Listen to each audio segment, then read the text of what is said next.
시청자 여러분, 다석 유용모 선생님의 전기를 소개하는 다석 공부방 시간입니다. 다석 공부방이란 근현대 대한민국의 철학사에서 유일무이하게 한국 철학과 종교 사상을 정립하신 다석 유용모 선생님의 일생과 사상의 주요 내용을 공부하는 시간입니다. 2008년 대한민국의 수도 서울에서는 세계 철학자 대회가 동양에서 유일하게 열렸습니다. 그때 대한민국은 허겁지겁 조선시대의 이황, 이이, 송시열, 정약용 그리고 근대에 들어와 다석 유용모 선생님과 그의 제자이신 함석헌 선생님을 한국의 철학자로 내놓으신 것이죠. 결론은 세계 철학자들은 한국의 유일한 한국 철학자는 한국 종교사상가는 다석 유용모 선생님이라고 결론을 내렸습니다. 시청자 여러분, 우리가 서양과 중국의 철학을 공부하고 사상을 공부하는 것도 중요하지만 이제 선진국을 향해 나아가는 대한민국 국민들은 한국의 유일한 철학자이자 종교사상가인 그리고 우리들에게 20세기의 위대한 영적 스승으로 불리는 다석 선생님의 사상을 공부하는 것은 우리의 자존심, 한민족의 단군 정신을 회복하는 길이라고 생각합니다. 시청자 여러분, 함께 다석 유용모 선생님의 순수 한국 철학을 공부하시죠. 다석 공부방의 주요 교재는 아주경제신문이 장기 연재해오고 있는 21세기 대한민국 정신가치 비익 시리즈 얼라의 성자 다석 유용모 편입니다. 오늘의 제목은 천하 효자 유용모입니다. 특히 다석은 하늘 효자 사상과 신과 인간의 관계를 정립했습니다. 즉 하느님과 인간이 진짜 동양에서 말한 부자 관계와 같다는 것이죠. 히브리어 벤 아담, 이는 그리스어 히오스투 안드로프는 사람의 아들이란 뜻이다. 구약 성경에 나오는 이 말은 인자 혹은 사람으로 번역됐다. 신약에서는 마가복음 2장에 나온다. 어떤 서기관들이 거기에 앉아서 마음에 생각하기를 이 사람이 어찌 이렇게 말하는가. 신성 모독이로다. 오직 하나님 한 분 외에는 누가 능히 죄를 사하겠느냐는 그들이 속으로 이렇게 생각하는 줄을 예수께서 곧 중심에 아시고 이르시되 어찌하여 이것을 마음에 생각하느냐. 중풍병자에게 내 죄 사함을 받았느니라 하는 말과 일어나 내 상을 가지고 걸어가라 하는 말 중에서 어느 것이 쉽겠느냐. 그러나 인자가 땅에서 죄를 사하는 권세가 있는 줄을 너희로 알게 하려 하노라 하시고 중풍병자에게 말씀하시되 내가 내게 이르노니 일어나 내 상을 가지고 집으로 가라 하시니 마가복음 2장 6절로 11절.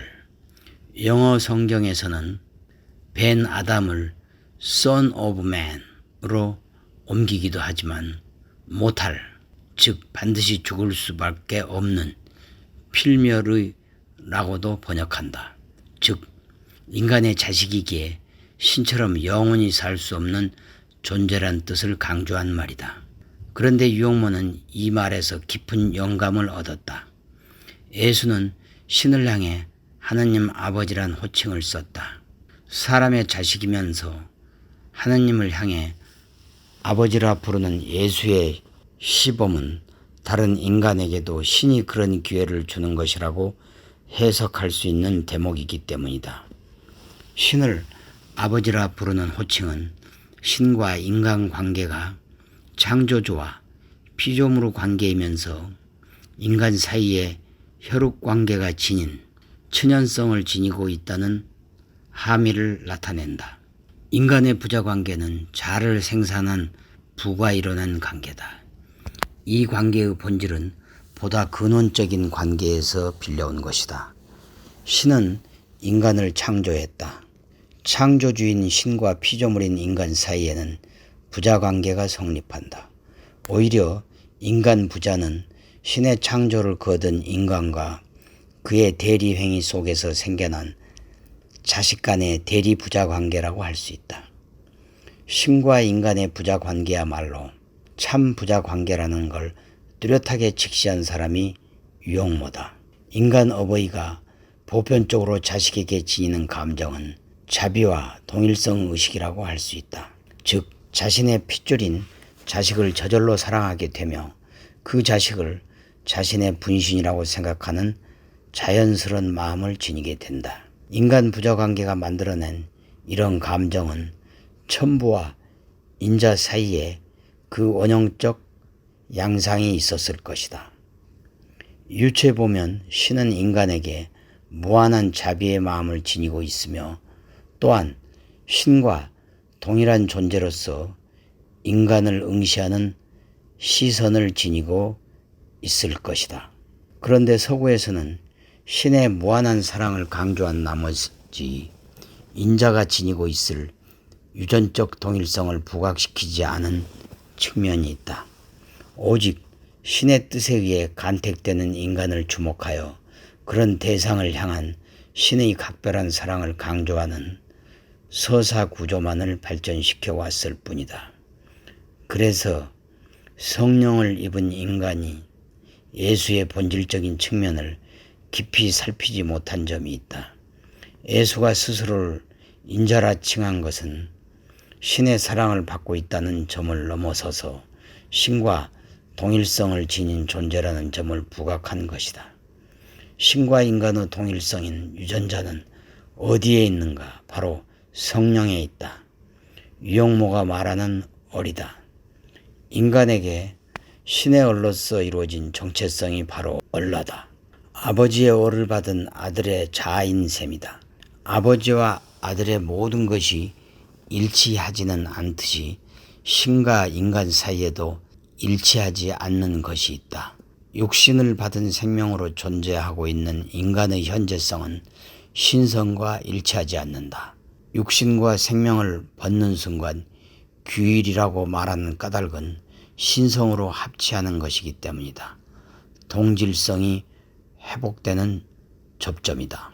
신의 아버지의 관점에서 인간을 사랑하고 동일시한다면 인간인 자식의 관점에서는 무엇을 해야 하는가? 서구에서는 오직 믿음만을 강조해왔다. 인간이 신을 향해서 할 수 있는 모든 것은 믿음뿐이며 믿음으로 천국에 들 수 있다는 교리를 갖춰왔다. 그 믿음이란 신의 존재를 인정하는 것이며 그 신이 인간을 구원할 수 있다는 것을 믿는 것이다. 이런 신앙윤리가 강화된 까닭은 종교가 오랫동안 핍박을 받으며 성장하는 과정에서 신앙을 확인하고 유지하는 최소한의 검문이 절실하게 필요했기 때문이다. 예수가 등장하면서 이미 신인 관계에 있어서 신앙 검문 이상의 중요한 메시지를 전파했으나 그 의미를 제대로 주목받지 못했다. 천부인자 관계를 뚜렷이 증명함으로써 사람 아들이 해야 할 관계 윤리에 대한 영감을 던져준 것이다. 예수가 말한 가장 기묘한 메시지는 사랑하라였다. 이것은 아버지가 아들에게 보낸 자비에 대한 당연한 보응이며 미덕의 확장이라고 할 수 있다. 인간 아들이 그 이상으로 무엇을 해야 하는지를 보여준 것이 바로 동양적인 교황과 수행을 쌓은 유영모였다. 이것이 가능했던 것은 서양과는 달리 동양에서는 부자 윤리에 관한 세심한 실천 덕목들이 오래전부터 설계되어 있기 때문이다.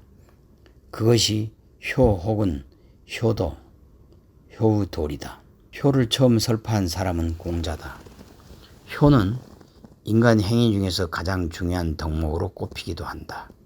원래 효는 동양 사회에서 다양한 리스크, 즉 전쟁, 폭정, 질병, 빈곤에 대응하기 위해 혈연 중심의 공동체를 공고히 하는 과정에서 부모를 봉양하는 것을 기본으로 삼으면서 강조된 윤리의 핵심이었다. 즉, 불안정한 사회 속에서 안정을 모색하는 핵심 네트워크가 부모 자식이었고, 그것을 기반으로 한 가족이었기에 효라는 가치를 부양하여 근본적인 불안을 완화하려는 노력이라고 할 수 있었다. 효는 단순히 어버이를 봉양하는 일이 아니라 태어나면 반드시 죽는 인간이 영생과 불멸을 얻는 유일무이한 방안으로 채택된다. 나는 태어나서 살다가 죽지만 나는 그냥 태어나기 전과 같이 무아하는 것이 아니다. 자식을 낳아 나의 몸과 나의 혼과 나의 생각을 지상에 두었기 때문이다. 이것이 가문이라는 시공을 초월하는 통시적 자아 개념으로 발전한다.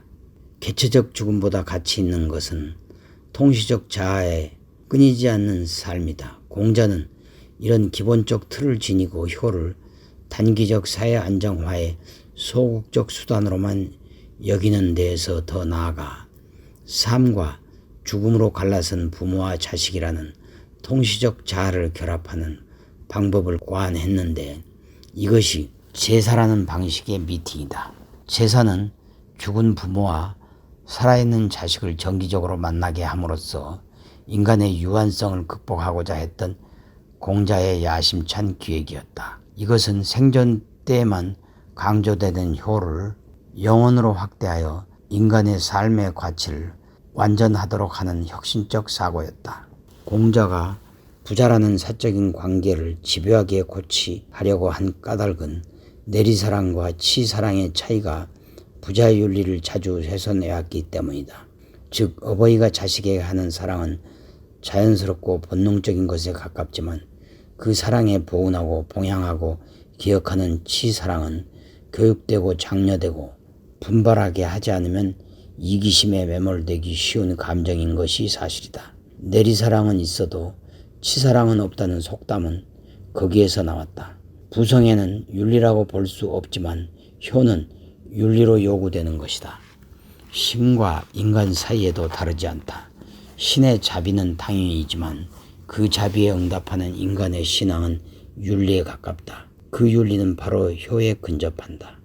유용무는 공자의 효가 늙은 부모를 부양하여 사회를 안정시키는 공적인 효과를 낳을 수 있다는 점을 염두에 두지 않은 건 아니지만 그 이상의 동양적 영세관을 실천하는 길이라는 것을 주목했다. 인간 부자관계 또한 그 영생을 추구하는 일부로 본 것이다. 인간관계도 이러할진데 신과 인간의 부자관계는 당연히 영생으로 이어지는 관계가 아닐 수 없다. 유용무는 이런 점에서 유교가 지나치게 부자관계에 얽매인 나머지 망천, 하늘을 잊음을 했다고 개탄하기도 했다. 조상을 받들고 아래 권속들을 하소라는 것이 인간의 본연이라고 말하는데, 이것은 태극에서 음양만 말하듯 그 윗자리인 무극을 잊은 까닭이다. 유교가 활발히 발전하지 못한 것은 그 근원을 잊었기 때문이다. 부모보다는 하느님 아버지가 먼저라야 한다. 천도, 즉 하늘의 가르침인 유교가 마땅히 서야 할 자리는 하늘과 인간의 관계, 그 본연의 위치라는 것이다. 한국에서 효 사상은 전 근대적 봉건 도덕이라고 낙인 찍혀 부정적으로 인식되어 온 것은 사실이다. 가부장에 대한 맹목적인 복종을 강요함으로써 자주성을 상실한 노예의 덕목으로 비판받기도 했다. 유용무 또한 이것이 공자의 가르침에서 궤도를 이탈하는 것이라고 일갈한 것이다. 그런데 동양 사상으로 정립되었을 당시에 진짜 효는 놀라운 진실을 감추고 있다. 효윤리를 정리해놓은 효경의 간쟁, 윗사람을 비판하여 논리를 다툰 편에는 다음과 같은 내용이 있다. 옛날 황제가 쟁신 7명이 있으면 비록 무도하다 할지라도 천하를 잃어버리지 않았고, 아비에게 쟁자가 있으면 그 몸이 불의에 빠지지 않았다. 그러므로 불의를 당해서는 자식이 아비에게 다투지 않을 수 없고 신하가 임금에게 다투지 않을 수 없다. 불의를 당해서 다툴 때 아비의 명령을 쫓는다면 어찌 효라 하겠는가. 효는 춤과 더불어 무조건 복종하는 것이 아니라 불의가 어디에 있는가를 치열하게 따져서 상하에 구애받지 않고 옳음을 추구하는 민주적 윤리에 기초하는 것이었다. 충신이란 말이 군주의 말에 잘 복종한 사람이란 뜻하는 것이 아니라 때론 군주의 뜻을 거스르더라도 대의를 추구했던 신하를 가리키는 까닭은 거기에 있다. 효자 또한 아버지의 말에 무조건 복종하는 것이 미덕이 아니라 집안이 바른 길로 갈 수 있도록 목숨을 바쳐 직언하는 자식을 가리켰다. 단순히 효도하고 공경함은 소효이고 의의를 쫓고 아비를 쫓지 않는 것을 대효라고도 말하고 있다. 논어 안연편에 나오는 군군, 신신, 부부, 자자도 그런 정신을 담고 있다. 아버지는 아버지다워야 하며 아들은 아들다워야 한다는 말이 포함되어 있는데 이것은 효가 철저히 옳음을 확인하는 가운데 행해지는 것임을 강조한다. 이런 효의 근본 정신은 중국 전국시대 말기에 접어들면서 정치 권력의 폭압에 굴복하면서 타협적인 굴절을 해온 것으로 보인다. 유형문은 오로지 위계의 질서로 여겨져 온 신인 관계를 예수 모델을 근거로 명실상부한 부자관계로 정립하고자 했다. 동양에서 부자관계가 군신관계로 확장되는 관계론으로 시작했던 것처럼 부자관계와 신인관계를 상징으로 연결지었다. 유형문은 오히려 생물학적인 부자관계보다 신인의 부자관계가 훨씬 더 참된 관계로 이해했다. 천부와 인자 사이에 발생하는 관계 감정의 핵심은 하느님 아버지의 사랑과 사람 아들의 효도다. 사람 아들의 효도는 어떻게 하면 되는가? 천하 효자 예수처럼 하면 된다. 그런데 여기에 동양의 쟁자, 즉 옳은 것을 따지는 아들 사상이 개입된다. 유형문은 신에 대한 반론 없는 복종이 참된 효가 아니라 신과 인간의 관계에 걸맞는 치열한 참의 추구가 필요하다고 보았다. 유형모에게 그 치열한 점은 인간 육신에 대한 미신을 극복하고 인격화한 서구신을 그 본연의 자리로 되돌리는 것에 있었다. 인간의 효도는 참의 회복에 있었고 끝없이 그것을 따지고 캐묻는 쟁자 노릇에 있다. 유형문은 하나님 아들 노릇은 하나님이 주신 얼라로 하나님 아버지와 같아지고 하나 되자는 것이라고 규정했다. 얼라는 몸나의 극복이며 아버지와 같아지는 것을 얼라로서의 본질 회귀를 의미한다. 서구신앙이 오직 신을 믿느냐는 신문으로만 이루어진 것은 참된 효의 면모를 잃은 것이다. 유형문은 아들과 아버지의 대의를 바로 세우는 일에 전심전력을 기울였다.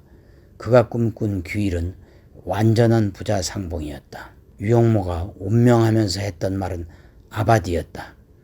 이 말은 평생 그가 믿고 실천해온 신인 부자 사상의 완성이라고 볼 수 있다. 아바디는 아버지를 말하는 것이기도 하지만 밝음을 디딘다. 즉 신의 뚜렷함을 실천한다는 뜻이기도 했다. 그의 부자 유친에 관한 한 시인을 읽어보자. 자신고집 충충신, 유신첨앙 영학사, 주심동이 성지정, 부자유친 영인자. 제 믿음을 굳게 지킴은 충실한 하늘나라 충신이요. 오직 믿음으로 쳐다보고 우러르니 영생을 배우는 학생이요. 주의 마음과 오롯이 함께하는 것이 성령의 참뜻이요. 하느님과 인간이 얼마나 가까운지 말해주는 게 얼라 예수다. 지금까지 아주경제신문 이상국 논설실장님이 집필하신 것입니다. 나아가 다석사상 연구에 박용호 회장님께서 지도하신 것입니다.